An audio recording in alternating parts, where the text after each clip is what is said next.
Even though his future may be in question for 2025, offensive coordinator Klint Kubiak was not the wrong hire by the New Orleans Saints in 2024. We got all that and a little bit of lagniappe for you on today's episode of Locked On Saints.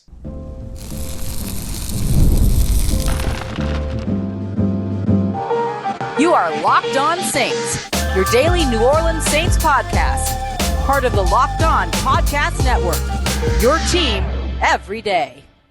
What is good, Who Dat Nation and Who Dat family? I am your host, your friend, Ross Jackson, New Orleans native, your New Orleans Saints expert and credentialed member of the media covering those New Orleans Saints as the Saints beat writer over at LouisianaSports.net and Saints analyst with WWL TV. And on today's episode of Locked On Saints, we're pivoting a little bit. I know we said we were going to discuss and kind of check in on some head coaching candidates, but we're not ready to do that yet here in the middle of the week. Instead, I wanted to undergo a bit of a conversation that I've seen a bunch of since the New Orleans Saints lost this weekend to the Los Angeles Rams.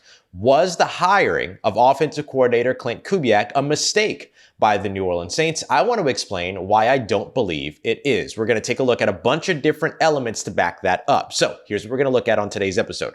We'll dive into how he's made the best of a bad situation and what's next for him, because 2025 is not guaranteed, even though I don't think that he was the wrong hire for New Orleans in 2024. We're also going to take a look at how he has specifically improved the offense. I'll give you the numbers that back it up, and we're going to lead it all off by actually taking a look back at who the New Orleans Saints could have hired and did hire, which already gives you a pretty good baseline to work with. So we're going to run through all of that and more on today's episode. We appreciate you very much for making us your first listen and for being an everydayer here on the show, which is a proud part of the Locked On Podcast Network, your team every day. Today's episode brought to you by our friends at FanDuel, where you can make every moment more. New customers will get started with $150 in bonus bets by simply winning your first $5 bet. Head over to FanDuel.com today to get started.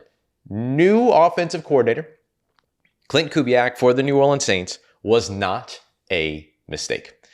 This is a conversation that has really picked up steam over the course of the past few days, but really has been something that's kind of lingered throughout the season because there are games where things don't go as planned. Now, I myself have been critical of some of the things that Klint Kubiak has not been able to do, adjust, be able to have a second punch or a counter punch without a run game and all these other things.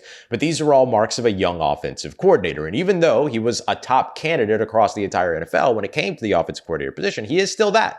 A young offensive coordinator. So for me, what I want to do here is I want to take a look at not just the premise of me telling you, no, he was not a mistake, because that should mean nothing to you. Instead, let me prove it to you, right? So we're going to go through a couple different things. I want to compare him to the other candidates that the New Orleans Saints interviewed, because we might have forgotten what that pool looked like, how many of them got hired, and how many of them still have jobs. We'll go through that. We'll also take a look at a couple of different things, including how the New Orleans Saints and fans got what they wanted, exactly what they wanted from Klint Kubiak, as well as his rankings across the NFL with his offense. We'll compare him and contrast him to other candidates in that conversation. And we're going to finish it all up today by taking a look at sort of the navigation of the bad situation and why, even though I don't think he was a mistake, his fate is not sealed for 2025 one way or another, for better or for worse. So let's start with the list of candidates that the New Orleans Saints interviewed before hiring Klint Kubiak. I won't remind you of all of the names, but I'll remind you of some of them. Mike Sullivan, Dan Pitcher, Greg Lewis, Brian Griese, Zach Robinson.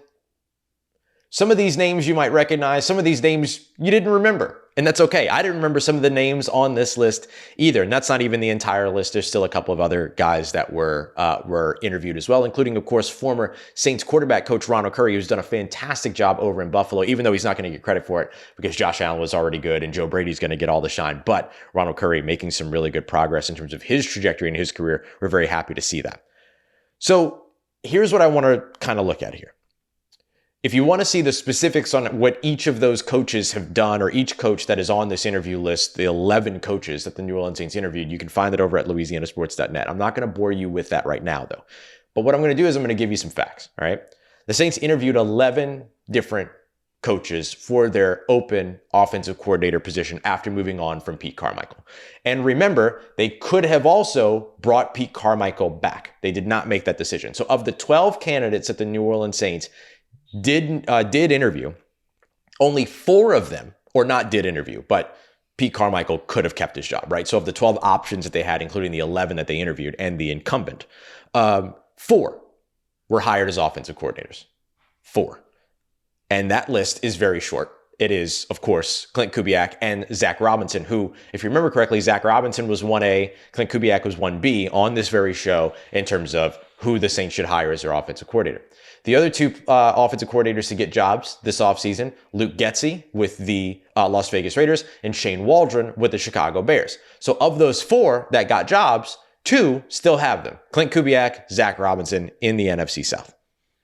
And Robinson, if we really think about it, was not a real option for the New Orleans Saints at OC. It was always discussed between, and actually Raheem Morris, Atlanta Falcons head coach, talked about this before training camp, that they had always talked about once Raheem Morris got another job that Zach Robinson was going with him. They brought Jimmy Lake with them as well. They brought a few other guys from that Rams staff. And so wherever Raheem Morris went is where Zach Robinson was going to end up, which made Klint Kubiak the clear, far and away favorite. The other guys that ended up not getting offensive coordinator jobs are guys that either went to new organizations in their same capacity with the team that they were with when the New Orleans Saints interviewed them, are coaches that received demotions, or are coaches that instead also stayed with the teams that they were with in the same capacity, such as Dan Pritchard, for instance, who remained the Cincinnati Bengals offensive coordinator. Greg Lewis stayed with the Baltimore Ravens as their receivers coach. But then you had like Mike Sullivan, who stayed with the Pittsburgh Steelers, but did not maintain his quarterback coach position. Instead, he was moved to senior offensive assistant, right? So there were these kind of like little shuffles as well that took place. So what did the New Orleans Saints want when they made the hire of Klint Kubiak?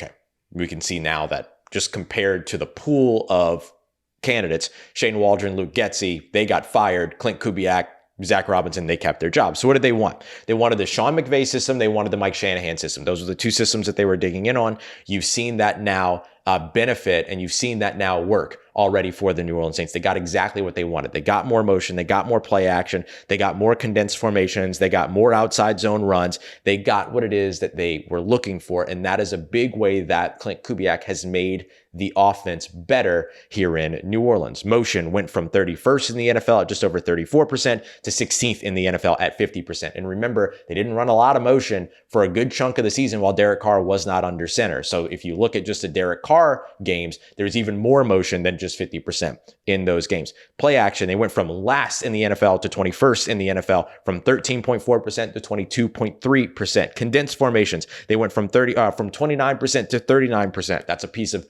modernizing the offense, more condensed formations. That's things that like the Los Angeles Rams do, for instance.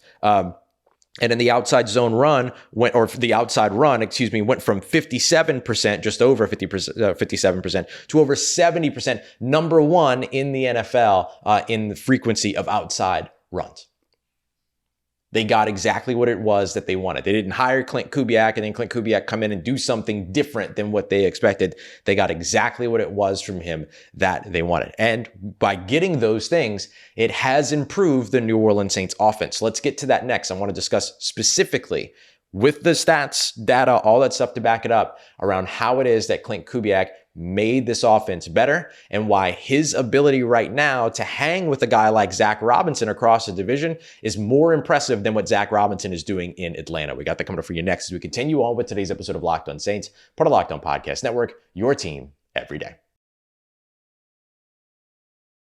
Today's episode of Locked On Saints brought to you by our friends over at Mint Mobile. All those big wireless carriers are the same. What you see is never what you get. Sometime between when you get your phone and get your plan and get your first month's bill, something has changed and all of a sudden your fees have skyrocketed. You don't have to worry about that with Mint Mobile, because when Mint Mobile says you can get a 3-month plan for $15 a month, they mean it. That's exactly what you're going to get. And you're going to get that high-speed data, unlimited talk and text delivered on the nation's largest 5G network. All you have to do to take advantage of this customer offer and get your new 3-month premium wireless plan for just $15 a month is go to mintmobile.com/lockedonnfl. That's mintmobile.com/lockedonnfl to cut your wireless bill to $15 a month. mintmobile.com/lockedonnfl. $45 upfront payment is required, equivalent to $15 a month. New customer on first 3-month plan only. Speeds will slower above 40 gigabytes on unlimited plan. Additional taxes, fees, and restrictions apply.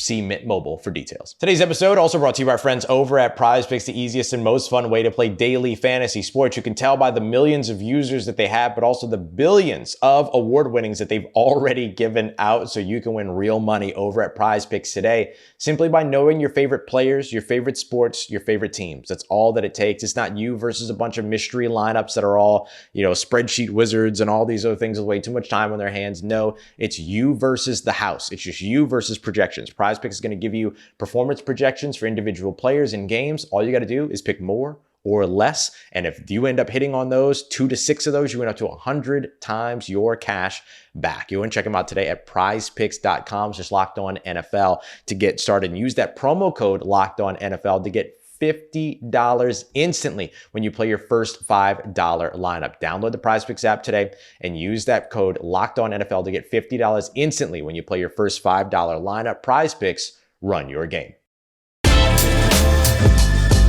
All right, family, continuing on my soapbox today on why Klint Kubiak was not the wrong hire for the New Orleans Saints and why I think it was actually the right hire. So what we looked at a second ago was kind of comparing him to the list of candidates that the Saints had, the viable candidates that they had. What I want to do now is just kind of look at where the Saints are ranking amongst and compared to really looking at the Atlanta Falcons and looking at Zach Robinson, who is the other premium hire in this coaching, in this offensive coordinator search, right? In this candidate pool.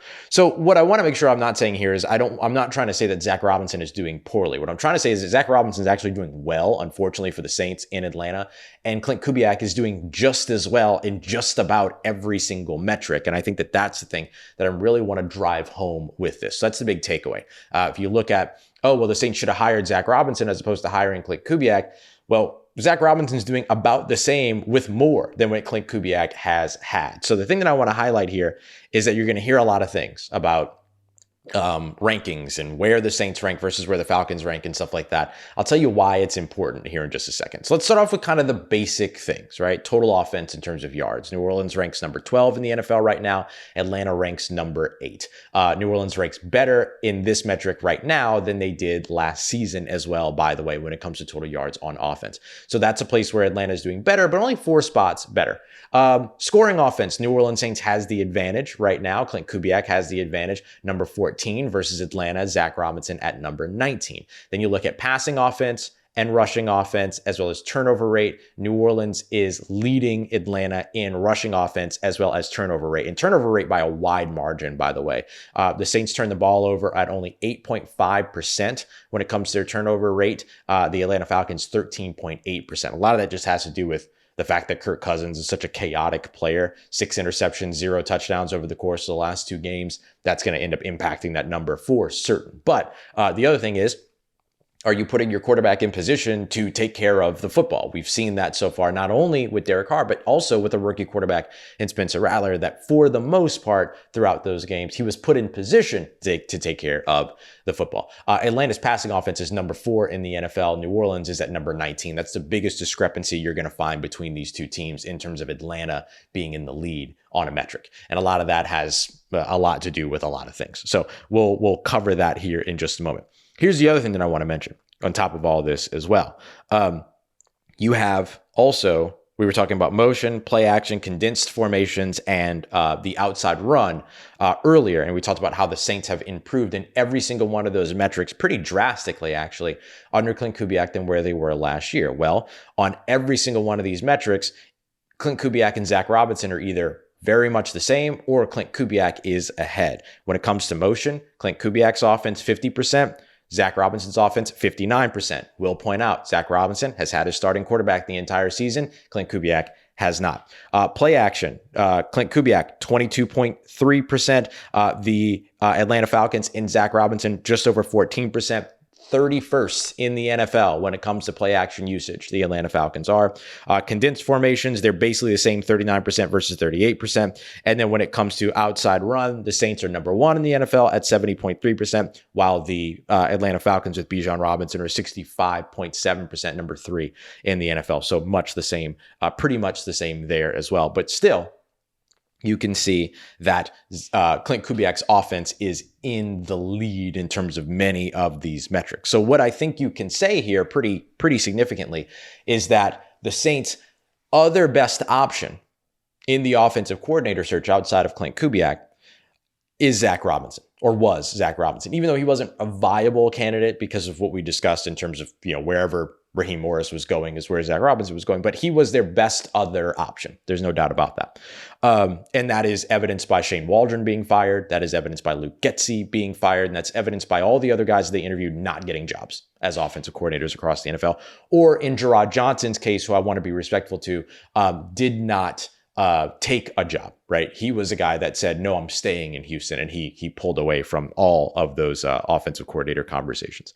So considering all of that, Klint Kubiak has done just as good, if not better, than the next best option, while also having less than what the next best option has had on his roster. And I don't mean that from a talent perspective. I mean that from an availability perspective.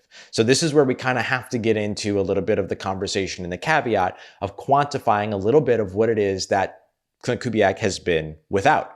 What has he been without throughout the season? What has he not had throughout the season? And you look at the injuries in order to be able to kind of quantify that, right? In order to be able to understand that. No Derek Carr for 3 games. His starting quarterback was out. No top 2 wide receivers for the majority, for the most recent games so far this season. 3 offensive linemen have missed time. 3 starting offensive linemen have missed time between Lucas Patrick, Erik McCoy, and Cesar Ruiz. Plus a bunch of depth players on that offensive line have also missed time. Taysom Hill has missed time and is now done for the season. All those things. That's big. Those are guys that change what it is that you do on your offense. Not a lot of offensive coordinators are out there having to call plays without their starting center, their starting quarterback, their top 2 starting wide receivers, one of their best starting options in Taysom Hill, and also 3 or 4 players down on their interior offensive line. That's not something that a lot of offensive coordinators have had to deal with. And oh, by the way, the Saints also fired their head coach partway through the season, which I'm sure didn't necessarily make things easy either. So this isn't me trying to make excuses for anything, because there's no excuse to make, because despite all those things, the offense in New Orleans has actually done pretty well. Now, there's stuff that we can complain about, and there's stuff that you've heard me complain about, right? I have my gripes, right? The third and short pitches, the third and short bombs down the field, the lack of ability to pivot without a run game, all those other things. Like, I've been critical of this offense. There's no doubt about that. But also, this offense has produced and has improved from where it was in 2023, is better than the offense is better in most metrics than the offense that is led by the next best candidate. And of course, is one that's been dealing with a lot of loss in the midst of the losses on the schedule. So I think all of that is worth considering when it comes to the question overall of, is Klint Kubiak, or was the Klint Kubiak hire a mistake? Pretty easy for me to be able to look at all this and say, no, it wasn't a mistake. And if you're not there yet, that's okay, because I don't expect you to be. I want to take a look at one more thing, and I want to actually quantify the losses on the offense that the New Orleans Saints have had. We'll take a look at the number of games missed compared to what's going on in Atlanta. We'll also take a look at the value that the New Orleans Saints have lost when it comes to the players who have missed those games. And of course, I want to discuss the future of Klint Kubiak in New Orleans. Let's get to that next as we continue on with today's episode of Locked On Saints, part of Locked On Podcast Network, your team every day. Today's episode of Locked On Saints brought to you by friends over at FanDuel, America's #1 sports book, and the place that you should be going to get in on the action this season as you look to tackle the rest of the NFL action. Especially right now, if you're a new customer, you're going to get $150 in bonus bets if you win your first $5 bet. That's it. That's all you got to do. Put $5 down, win that bet, bang, you're getting $150 back in bonus bets. You can download the FanDuel Sportsbook app, get in on the live betting, live stats, play-by-play, all in the same place where you place your bets as well. It's awesome. The New Orleans Saints favored on the road this weekend, going up against the hapless New York Giants. 4.5-point favorites on the road. Can the New Orleans Saints get back in the win column? Maybe you think so, but you don't think that they'll cover. Maybe you don't think that they'll win. You can get in on all of that, props, lines, and odds for other games as well, other sports as well, all at FanDuel.com, where again, you'll get started with $150 in bonus bets if your first $5 bet wins. It's FanDuel.com. Never waste a hunch and make every moment more with FanDuel, an official sportsbook partner of the NFL. Let's get it, Who Dat Nation. The New Orleans Saints offensive coordinator Klint Kubiak has gotten kind of a little bit of a bad rap here over the course of the last couple of weeks. And so I'm not necessarily coming out to defend Klint Kubiak, but mostly just kind of look at the reality of what the situation is, because it's easy to react to one game at a time. It's a little bit more challenging to look at an entire season and really try to quantify it, or easy to kind of look at one play or one moment and all these other things. I think that we can do a bigger service here by looking at a broader picture. So we started by looking at how the New Orleans Saints offense has changed from 2023 to 2024, the comparisons of all the other candidates that the New Orleans Saints interviewed, the only other best candidate that still has a job at offensive coordinator this offseason that the New Orleans Saints interviewed, and compared those. But now what I want to look at is trying to quantify a bit of what the New Orleans Saints have dealt with in terms of loss over on the offensive side. Again, can't call this an excuse because the offense has still performed well. So what I'm really looking at here is trying to make sure that we're balancing a little bit of the, hey, they performed well, and also they've been dealing with this. Not really a, hey, they haven't performed well, but it's because they've been dealing with this, because it's not really what the situation is, right? The bottom line here really is that when you see motion up as one of the top half teams in the NFL, when you see play action up, when you see condensed packages up, when you see the outside run back and also number one in the NFL, when you see kind of these metrics of performing well in terms of scoring, performing well in terms of total yards, not turning the ball over. The hands that Klint Kubiak have been able to play so far have been pretty impressive considering the kind of cards that he's been dealt, right? So I wanted to quantify the cards that he's been dealt. 7 of his 11 week 1 starters have missed the combined number of 33 games on the offensive side of the football. Compare that to Zach Robinson over in Atlanta, who has had 2 players miss a combined number of 8 games, none of which happening to their wide receiver room, their running back room, their tight end room, or their quarterback room, right? And not happening with their starting quarterback. You have a guy instead in Klint Kubiak who has had to navigate a trio of games without a starting quarterback, and also 30 other cumulative games missed amongst 7 different players on his offensive unit. He also had to deal, of course, with the head coach being fired, but really I think that was for the better, not necessarily for the worse. The next thing that I want to take a look at here is how important those players were that were out. We're talking about Derek Carr, starting quarterback, Rashid Shaheed, Chris Olave, the 2 starting wide receivers, 3 interior offensive linemen, and Lucas Patrick, your starting center, and Erik McCoy, as well as Cesar Ruiz, and of course, Taysom Hill, who has proven to be one of the most important players on the game, and then, of course, Derek Carr himself, who have all missed time. If we take a look at a metric that I really like when it comes to these 7 week 1 starters, and this is how I really like to look at injuries and how they've impacted a team, because I think that you can look at things and say, oh, well, when Erik McCoy was in the game versus when he wasn't in the game, these things happened. But also Erik McCoy being out of the game also overlapped with Taysom Hill not being in games and Derek Carr not being in games. So it's a compounded issue. Can't really just tell the story with one thing.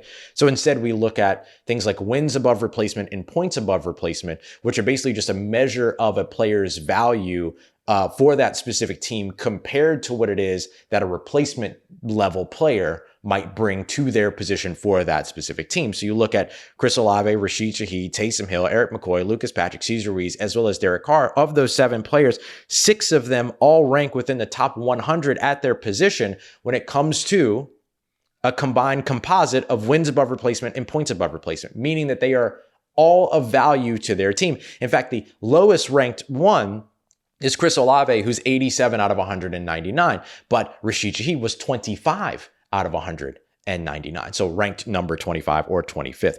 Of those, like I said, they're all in the top 100 at their position. Oh, I think I said that 6 of them were all in their top 100. My apologies. All of them were in the top 100 at their position.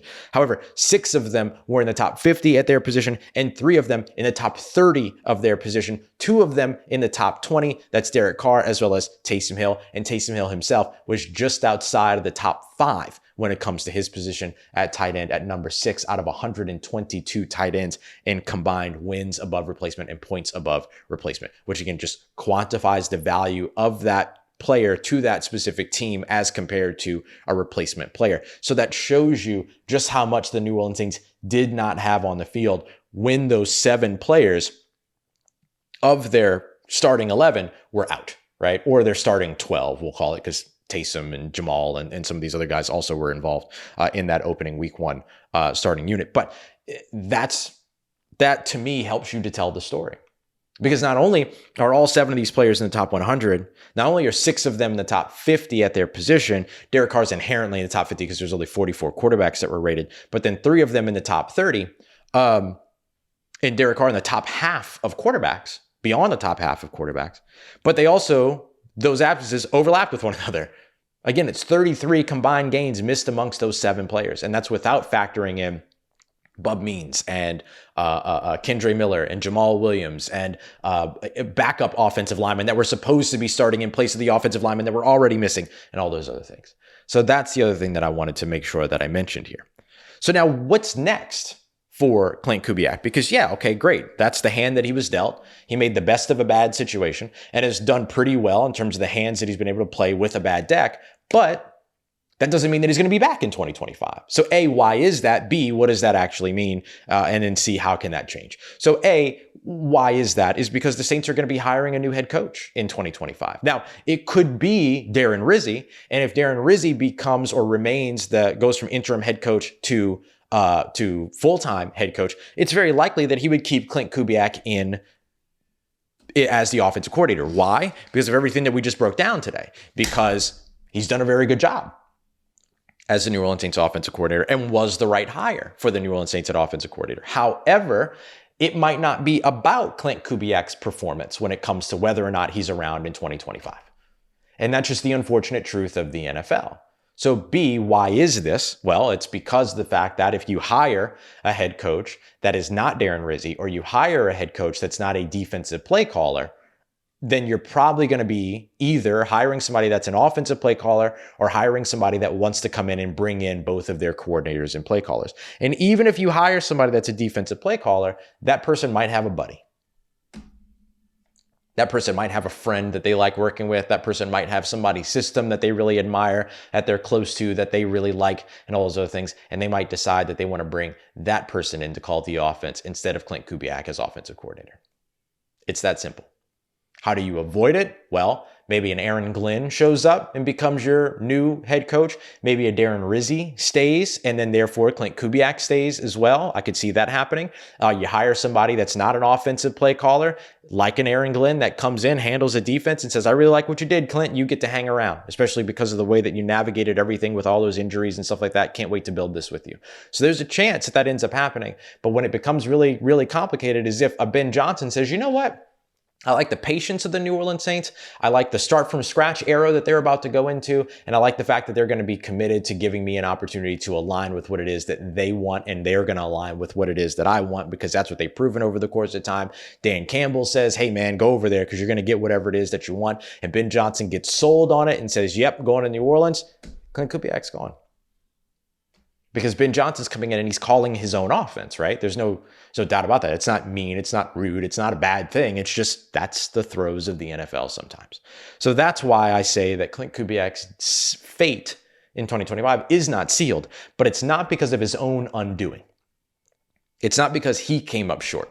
In fact, I think that he has made a compelling argument to say that he deserves another offensive coordinator position and opportunity, whether it's here in New Orleans or elsewhere in 2025. All right, y'all, coming up in tomorrow's episode, Patricia Traina is going to be here. We're taking a look ahead to the New York Giants. Let me know what you thought about today's episode. What do you think about Klint Kubiak? Looking forward to hearing from you and your thoughts. You could read more over at louisianasports.net, or of course, just rewatch this show, re-listen to the show thousands of times. That's also very helpful if you want to do that. We appreciate you very much, as always, for making us a part of your day, part of your routine, for saying yes to me and the show. If you see me, please say hi. And if you need anything else around your New Orleans Saints in between these episodes, make sure you follow me on your favorite social media at Ross Jackson, NOLA. Hit me up. Learn how the family's doing, learn how you living. Let me know how you momming them. And trust you, that nation, I'll holla at you.